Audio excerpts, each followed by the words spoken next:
Ce segment est une présentation de Michelin X-Ice. Elle figure encore aujourd'hui comme l'une des plus belles sportives de tous les temps.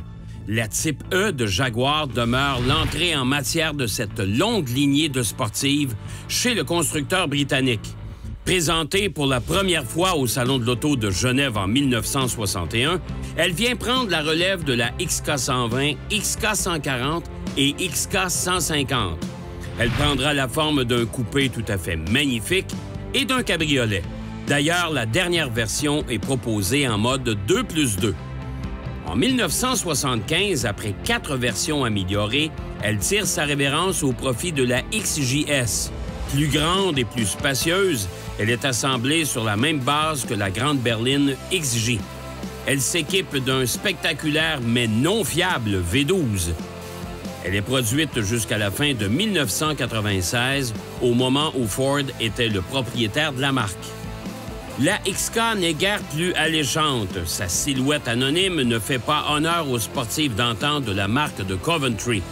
Elle sera toutefois complètement transformée à compter de 2006 avec une allure beaucoup plus élégante et respectueuse de l'histoire.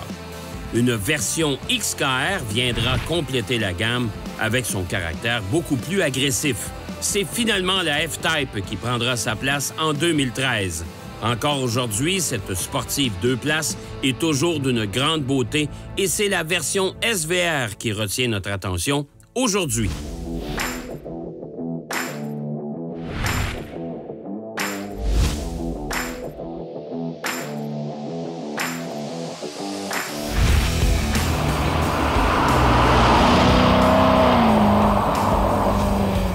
La Jaguar F-Type, évidemment, c'est la sportive du groupe Jaguar. Dans le cas de la SVR, je dois vous prévenir que la suspension est un peu sèche en partant. Vous avez vu, on a passé juste des petits sauts pour ralentir la circulation. Version SVR, évidemment, il faut y mettre le prix. On parle d'un V8 de 5 litres de 575 chevaux, 516 livres-pieds de couple. C'est quand même pas si mal pour une voiture quand même au gabarit pas si imposant que ça.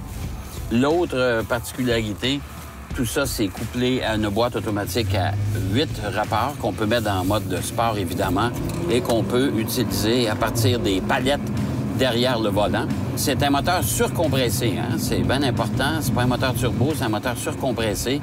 Alors, avec un compresseur volumétrique, c'est différent. Le temps de réponse est instantané, évidemment. J'ai un peu l'impression de lourdeur, cependant, à la conduite de cette voiture-là. On aurait eu intérêt, peut-être, à utiliser un peu plus de matériaux composites, c'est-à-dire la fibre de carbone, des choses comme ça, pour alléger le tout. Cette Jaguar F-Type s'offre aussi le rouage intégral, ce qui est une bonne nouvelle et ce qui permet d'offrir, de vous payer cette voiture-là pour 4 saisons. Loin de penser que certains propriétaires vont aller la mettre dans l'Agadou, ça me surprendrait beaucoup, mais du moins, vous pourrez le faire. Au chapitre de l'aménagement intérieur, c'est assez réussi, c'est plutôt joli. Compte tenu de l'historique de fiabilité de chez Jaguar, je doute cependant de certains accessoires, comme la bouche d'aération du climatiseur sur le dessus du tableau de bord qui s'ouvre et se descend. Alors, c'est une partie qui est en mouvement, si vous voulez l'utiliser. Et puis ça, j'ai l'impression qu'avec les années, je suis pas sûr que ça finira pas par arrêter de fonctionner carrément. Pour le reste, l'ergonomie est au rendez-vous, bien sûr, et c'est un aménagement qui me fait penser un peu à la Audi R8, avec l'espèce de montant ici, qui vient isoler, si on veut, la partie pilotage dans l'habitacle pour le conducteur. Pour le reste, c'est à portée de main. C'est facile à utiliser, il n'y a rien de compliqué. Et ça, c'est aussi une bonne nouvelle parce que souvent, on a tendance à compliquer les choses et ça prend un certain temps pour s'habituer à manipuler tous les instruments et les accessoires dans la voiture. Autre particularité, cependant, prix de départ de la SVR, 140 500 $. C'est pas donné. Et dans la version qui nous occupe, avec la peinture couleur mât, qui, je vous préviens, est difficile à entretenir. Si vous voulez garder votre voiture propre, c'est pas évident.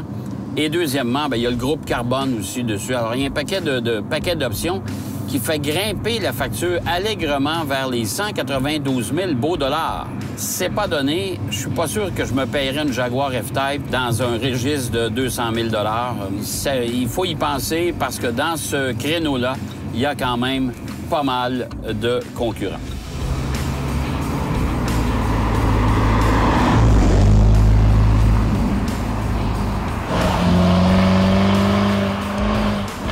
Pour résumer notre essai routier aujourd'hui de la version SVR de la Jaguar F-Type, une voiture empreinte d'une grande élégance, à la limite un peu d'agressivité, avec l'aileron, bien sûr, et quelques apports aérodynamiques.